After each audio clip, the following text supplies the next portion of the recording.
শীতকালটা তাহলে পড়েই গেল, আর শীতকাল মানেই কড়াইশুঁটি। তাই আজকের রেসিপি কড়াইশুঁটি দিয়ে আলুর দম।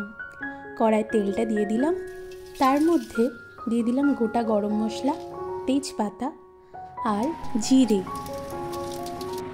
এবার পেঁয়াজগুলো দিয়ে দিলাম, তারপর কিছুটা নেড়ে চেড়ে দিলাম কড়াইশুঁটিগুলো। এবার দিয়ে দিলাম রসুন, ক্যাপসিকাম আর টমেটো। কিছুটা নেড়ে চেড়ে নিয়ে তাতে অ্যাড করলাম হলুদ গুঁড়ো, লঙ্কা গুঁড়ো, স্বাদ মতো নুন আর একটু চিনি। আদাটাকে গ্রেট করে নিয়েছি, এবার গ্রেট করা আদাটা ছড়িয়ে দিলাম।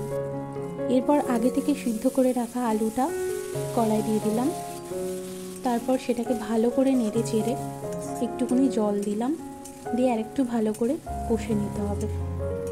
আমাদের এই ভিডিও যদি তোমাদের ভালো লেগে থাকে তাহলে অবশ্যই লাইক, শেয়ার অ্যান্ড সাবস্ক্রাইব করে দিও।